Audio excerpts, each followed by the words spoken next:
Muy buen día a todos. ¿Se escucha bien ahí? Bien. Bueno, como ustedes saben, nos vamos acercando a un momento clave de la narración del libro de Esther, ¿no? En esta mañana vamos a ver el capítulo 7.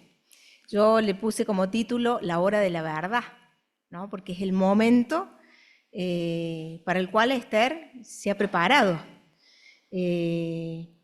Esther viene de una semana muy intensa. Estos son 5 o 6 días desde que ella habla con Mardoqueo, en que están pasando muchas cosas. En su mente, en su corazón, hay mucha incertidumbre. Esther ya hace varios años que es reina, y sin embargo nadie sabe que es judía, y ella está a punto de revelar su identidad como pueblo, y está a punto de hacer una petición al rey que viene guardando estratégicamente. Ella está esperando un momento oportuno. Me gustaría que reveamos algunos puntos interesantes transitados por Esther para que podamos entender mejor cómo es que ella llega a este momento. Si recordamos bien la historia, primero Esther duda, ¿no? Ese momento donde dice, no puedo, no tengo acceso al rey. Ese momento de la duda es como un momento prácticamente insalvable, ¿no? Es imposible cuando nos enfrentamos con una situación que nos resulta difícil, llena que nos supera, ¿no? Es difícil no dudar. Después Esther toma posición, y tenemos esa frase tan famosa de Esther en el versículo 4:14 que dice, si he de morir, que muera, ¿no? Esa convicción. Esa es una decisión, y creo que espiritualmente la más importante que tomó Esther. Después de esto, Esther ideó un plan, ¿no es cierto? Sabemos que le dijo a Mardoqueo, reúne a todos los judíos de Susa para que ayunen por mí 3 días y 3 noches. Esther pide ayuda para sí misma, y me parece que esto es importante de resaltar. Ella tiene conciencia de su fragilidad, conciencia de su necesidad, y dice, mis criados y yo haremos lo mismo. Necesita ella también tomar parte en esta iniciativa, y que los que la rodean, los que comparten con ella el día a día, la estén acompañando en esta acción concreta. Creo que nunca tenemos que dejar fuera nuestra fragilidad, la conciencia de que somos débiles, de que solos no podemos nada, y de que la dependencia de Dios es nuestra principal arma. Porque en ese proceso no tengamos dudas de que vamos a ser tentados a abandonar, ¿no? Va a haber una vocecita que nos va a decir, no podés, estás solo, ¿no? Por eso creo que fue importante resaltar de que el ayuno, si bien era para que el Señor los sacara de esta situación, desde el punto de vista de Esther, ella lo pidió por ella, ¿no? Sabemos que el pueblo lo hizo en respuesta a algo que ellos conocían, a un mandato de Dios, para un cumplimiento de una promesa, ¿no? Esta mañana Damaris nos hablaba de promesas. Es un poco lo que vengo a traerles esta mañana. Después de esto, Esther se presenta al rey, como ya conocemos, y lo hizo preparada, externamente y espiritualmente. No sé si recuerdan cuando nos habló el gringo, él nos hizo mentalmente transitar ese camino, ese recorrido de Esther, desde sus habitaciones a la zona del palacio en donde estaba el rey, ¿no? Y leíamos de que ella se puso todas las vestimentas reales, ¿no? Y salió. Ella iba externamente preparada, pero principalmente iba espiritualmente preparada, con esos 3 días de ayunos. Dios comienza a develar su buena voluntad para el cometido que Esther tiene, ¿no? Porque vemos que el rey se muestra bondadoso con ella, le extiende el cetro de oro, Esther lo toca, ¿no? Y el rey le hace por primera vez esta pregunta, ¿qué deseas? Aún si me pides la mitad del reino, te lo concederé. Y es ahí donde Esther lo invita al rey con Amán al primer banquete. Acá Me gustaría, al margen, resaltar cómo todo el aparato real está al servicio de los planes de Dios. La vestimenta real, desde el último detalle de ese ropaje real que Esther llevaba, hasta las copas que el rey utilizó, ¿no es cierto?, en ese banquete de tantos días en el cual se da esta situación con Vasti. Ahora todo eso está al servicio del Señor. Cómo todo le ayuda y le sirve a Dios. En ese primer banquete, Esther espera, ¿no? El rey sabe de que Esther quiere pedirle algo y no lo está haciendo, y vuelve a hacer esta pregunta: pídeme lo que quieras y te lo concederé. ¿Qué deseas, Esther? Y Esther otra vez contesta diciéndole: solo esto deseo y pido, asista mañana nuevamente con Amán a otro banquete. Entre el primer y el segundo banquete sabemos que pasan cosas. Esther no participa en esas cosas. Mardoqueo tampoco participa activamente. Es, digamos, el que, como escuchamos el domingo pasado con Luciana, es ese momento donde Mardoqueo le es dado todo el honor, se lo pasea por el pueblo, diciendo así, se trata al hombre al cual el rey quiere darle el honor, pero digamos de que Mardoqueo activamente no hizo nada. De esto se encargó Dios por su parte, pero era algo que iba en paralelo. Probablemente Esther no estaba al tanto de estas cosas, ¿no? Nos hemos dado cuenta que Esther vivía un poco como apartada, como en una burbuja, aparte de los acontecimientos políticos y de las cosas que pasaban en la calle. Probablemente ella no sabía, pero ella esperaba. Y llega el día del segundo banquete, ¿no? Providencialmente Dios ha ido acomodando las cosas. Esther espera ese momento justo para dar su golpe, para jugar de alguna manera esa última carta. Y leemos en el texto bíblico que en la sobremesa del segundo banquete, mientras bebían vino, dice. Leamos el texto. Dice Esther 7:1. El rey fue con Amán al banquete de la reina Esther. En el segundo día, mientras bebían vino, el rey le preguntó a Esther: ¿cuál es tu petición, reina Esther? Te será concedida. ¿Qué es lo que pides? Aunque pidas la mitad del reino, será otorgado. La reina Esther respondió: si en verdad soy del agrado de su majestad, y si su majestad le parece bien, mi petición es que me conceda la vida de mi pueblo y mi propia vida, porque a mi pueblo y a mí se nos ha vendido, se nos quiere destruir, matar y exterminar. Si se nos hubiera vendido para ser esclavos y esclavas, me callaría, pero nuestra muerte será para su majestad un daño irreparable. Como respuesta, el rey Asuero le preguntó a la reina Esther: ¿quién es y dónde está el que ha abrigado en su corazón hacer tal cosa? Esther dijo: el enemigo y adversario es este malvado Amán. Entonces Amán se trastornó ante el rey y la reina. Lleno de ira, el rey se levantó del banquete y se fue al huerto del palacio, mientras que Amán se quedó para suplicarle a la reina Esther que le perdonara la vida, pues se dio cuenta del peligro que corría por el enojo del rey. Cuando el rey volvió del huerto del palacio al aposento del banquete y vio que Amán estaba recostado sobre el lecho donde estaba Esther, le dijo: ¿acaso quieres también violar a la reina en mi casa?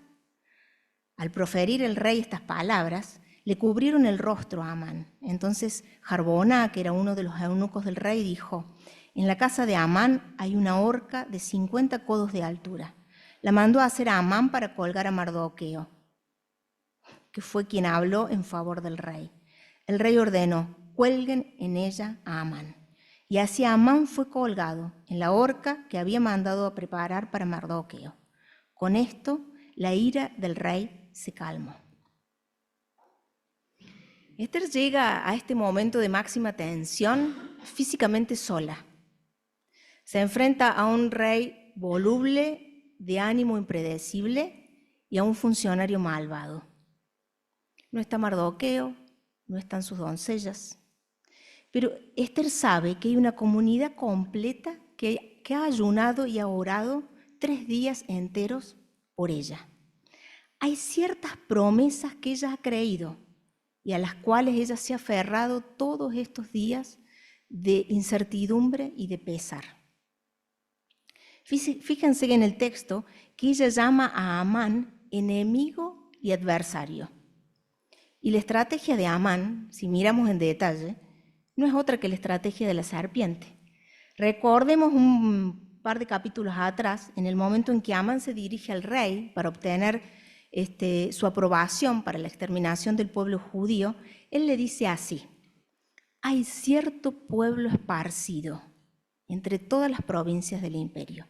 Y esto es verdad. Dice, tienen leyes y costumbres distintas del resto de los pueblos del imperio y no guardan las leyes persas. Esto ya es una media verdad. Es verdad, el pueblo judío era distinto. Ellos tenían leyes y costumbres totalmente diferentes a los otros pueblos, pero seguramente que cumplían con las leyes persas, seguramente que pagaban sus impuestos, y de ninguna manera podemos poner en tela de juicio la lealtad de Mardoqueo al rey, ¿no? Con lo que conocemos ya que pasó.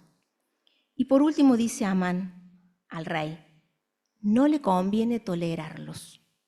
En nada se beneficia el rey dejándolos vivir. Y esto sí ya es una verdadera mentira. Valga. Este cierto pueblo era nada más y nada menos que la nación hebrea, los hijos de Israel, los descendientes de Abraham y la genealogía de Jesucristo. Esther conocía su identidad, conocía la identidad de su pueblo y conocía las implicancias de que este pueblo particular, en un acto de arrepentimiento nacional, vestido de ropas ásperas y cenizas, se hubiera postrado, ayunado, humillado y rendido delante de su Dios. Esto era algo muy fuerte por la promesa en la que Esther podía descansar. Dice 2 Crónicas 7:14, y si mi pueblo, el pueblo que lleva mi nombre, se humilla, ora, me busca y deja su mal conducta, yo lo escucharé desde el cielo, perdonaré sus pecados y les devolveré la prosperidad. No olvidemos que este pueblo, este conjunto de judíos que estaba disperso en el imperio persa, eran de los que no habían vuelto a Jerusalén. Era un conjunto de judíos que se acomodó de alguna manera al imperio persa, ¿no? Y que estaban olvidando quiénes ellos eran realmente. Toda esta situación en la que los había puesto Amán con su bronca y su odio, los hizo nuevamente uno. Los hizo volver a recordar, a recuperar su identidad. Los unió en un mismo dolor, en una misma miseria y en un mismo regreso a Dios. Y en definitiva, miremos esto porque este era el propósito macro de Dios para su pueblo, ¿no? A veces nos concentramos un poco en Esther y Mardoqueo, pero esto era lo que Dios estaba haciendo, el Dios de la historia estaba haciendo con su pueblo. Y acá me gustaría hacer un paréntesis, ¿no? Porque, y mirar un poco nuestra iglesia y pensar en qué importante es tomar conciencia de nuestra identidad en los momentos de prueba e incertidumbre. Qué importante es tener respondidas las preguntas fundamentales de la vida en el momento en que la adversidad nos encuentra, ¿no? ¿Quién soy? ¿Para quién vivo? ¿Qué estrategia efectiva es el unirse y el alinearse para hacer frente juntos a la adversidad y al peligro? Juntos como familia, juntos como iglesia, para sostenernos, para recordarnos sus promesas y, ¿por qué no también para humillarnos y pedirnos perdón? La estrategia de la serpiente de Amán, con esa estrategia de serpiente de Amán en mente, observemos el versículo 4 del capítulo 7. Dice Esther al rey, se nos quiere destruir, matar y exterminar. Si se nos hubiera vendido para ser esclavos y esclavas, me callaría, pero nuestra muerte será para su majestad un daño irreparable. ¿Cuál es el daño que Esther tiene en mente cuando dice estas palabras? ¿Acaso que se perderá los impuestos del pueblo judío? ¿Acaso que perderá por segunda vez a su reina? Yo realmente creo que esas respuestas las encontramos en el Antiguo Testamento. Si vamos a Génesis 12:3, cuando Abraham sale de Ur de los Caldeos, Dios hace un pacto con él y le dice que va a ser el padre de una gran nación. Y le dice, bendeciré a los que te bendigan y maldeciré a los que te maldigan. Por medio de ti serán bendecidas todas las familias de la tierra. Más tarde, en boca del ángel, Abraham, en Génesis 22, dice, además ellos siempre vencerán, o sea, por su descendencia, tu descendencia, Abraham, siempre vencerá a sus enemigos, y todas las naciones del mundo serán bendecidas por medio de ellos, porque me has obedecido. Y más tarde, por medio de Moisés, en Éxodo 23:22 dice, si me obedeces y cumples todas mis instrucciones, seré enemigo de tus enemigos y me opondré a quienes se te opongan.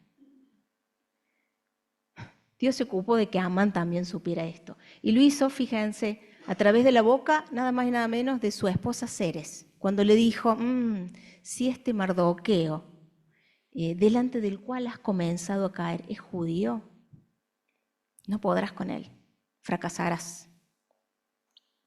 No fueron solo las palabras de Mardoqueo en ese diálogo indirecto que tuvo con Esther a través del eunuco. ¿Se acuerdan que iban y venían? En donde Mardoqueo usó esas palabras tan duras y directas, ¿no? No fueron solamente las palabras de Mardoqueo, una sutil alusión de él cuando dijo, Esther, si el alivio no viene por medio tuyo, va a venir por otro lado, pero va a venir. Esto bastó para que la duda y el miedo de Esther se disiparan y fueran aplastadas por un aluvión de promesas con las que Esther creció. Esther las conocía porque Mardoqueo se ocupó de enseñárselas. Y llegado el momento crítico, decidió creerlas. Ustedes serán mi pueblo y yo seré su Dios. Me pregunto y les pregunto, ¿hemos creído nosotros todas esas promesas hasta el final? ¿Las conocen nuestros hijos? ¿Las tenemos presentes? El llamado de Mardoqueo a Esther fue un llamado a la fe, fue un llamado a volver a creer, fue un llamado a renovar ese pacto que Dios ha hecho con su pueblo y del cual nosotros tenemos una parte.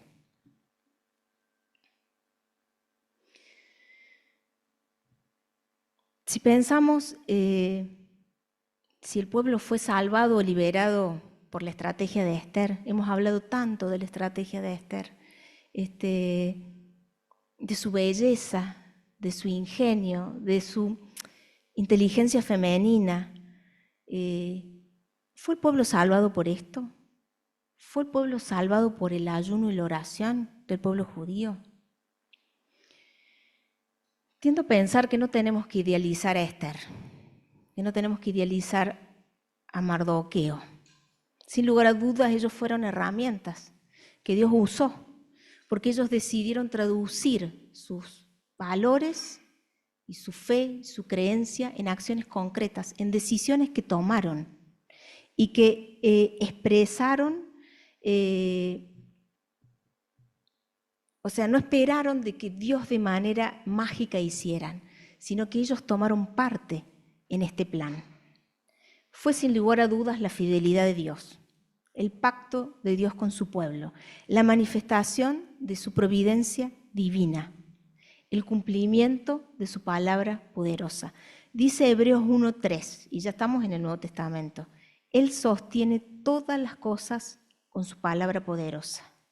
Ese continuo control de Dios de la historia, ese continuo control de Dios sobre nuestras vidas, sobre la vida de los que lo conocemos y lo amamos, pero también sobre la vida de los que no lo conocen y no lo honran, ¿no? Esto lo vemos en Amán mismo. El rey malinterpretó el intento de Amán de querer salvar su vida. Y Dios le dejó ver un ataque a la reina, ¿no? Y esto fue la puerta de su condenación. Igual que la serpiente, ¿no? El libro de Esther, el tema del libro de Esther, es en efecto el mismo tema de toda la Biblia, que no es otro que la restauración, que Jesucristo fue enviado para deshacer las obras del maligno y revertir las consecuencias de que nosotros hayamos sido condenados a muertes. Y vemos acá la fe como la clave, como la llave que libera la buena voluntad de Dios, que abre, que da lugar, que da paso a su gracia, ¿no? Y como una identidad de pueblo y de hijos de Dios nos hace a nosotros herederos de esas promesas. En el Nuevo Testamento leemos en Hechos 3, a partir del 13, yo lo voy a leer un poco salteado, pero para que se ubiquen, esto es el discurso de Pedro en el pórtico de Salomón, ¿no? Jesús ya no está con ellos han recibido el Espíritu, ¿no? Y han entrado en esos primeros días de la iglesia primitiva, ¿no? En donde Pedro deja de ser un hombre temeroso que se esconde y pasa a tomar la palabra y a hablarles directamente al pueblo judío, ¿no? Y decirle lo que han hecho. Le dice, el Dios de Abraham, de Isaac y Jacob, el Dios de nuestros antepasados, ha dado el más alto honor a su siervo Jesús, a quienes ustedes entregaron, matando así al que nos lleva la vida. Pero Dios lo resucitó y de eso nosotros somos testigos. Por eso vuélvanse ustedes a Dios y conviértanse para que Él borre sus pecados y el Señor mande tiempos de alivio. La presión tal vez es distinta, la situación difícil puede ser diferente, pero el alivio que necesitamos es siempre el mismo. El saber que hay un Dios que nos ama, el saber que hay una esperanza, el saber que tenemos un futuro, el saber que hay un propósito con nosotros, ¿no? Y sigue diciendo Pedro, ustedes son herederos de las promesas que Dios hizo por medio de los profetas y son también herederos de la alianza hecha por Dios con los antepasados de ustedes. Pues Dios les dijo a Abraham, todas las naciones del mundo serán bendecidas por medio de tus descendientes. Y en Gálatas 5:3-9 dice, de manera que los que creen son bendecidos junto con Abraham, que también creyó. Nosotros somos herederos de esas promesas, ¿no? Qué honor y qué privilegio. ¿Somos conscientes de eso? Porque una cosa es conocerlo intelectualmente y otra cosa es que eso se haga carne en nuestro corazón, ¿no? Vivimos con esto como marco de todas nuestras vivencias y de todas las situaciones que tenemos que enfrentar. Las promesas que alentaron a Esther son sin lugar a duda las mismas promesas que nos alientan a nosotros hoy. Creerlas hizo a Esther y a Mardoqueos socios valiosos en el cumplimiento de los planes de Dios para el pueblo de Israel disperso en el imperio persa en ese momento. Pero no podemos eludir las preguntas que nos vienen a nuestra realidad de hoy, ¿no? ¿De qué nos está queriendo hacer Dios, el Señor, socios a nosotros hoy? ¿Qué causa nos está llamando a defender? ¿Qué propósito nos llama a apoyar? ¿En qué acciones concretas estamos siendo desafiados a volcar nuestra fe? Que el Señor nos ayude con este precioso desafío, porque el vivir conforme a esto es el que va a llenar nuestro corazón, nuestro día a día de alegría, se va a llevar nuestro temor y le va a dar verdadero propósito a nuestras vidas. Que el Señor nos bendiga.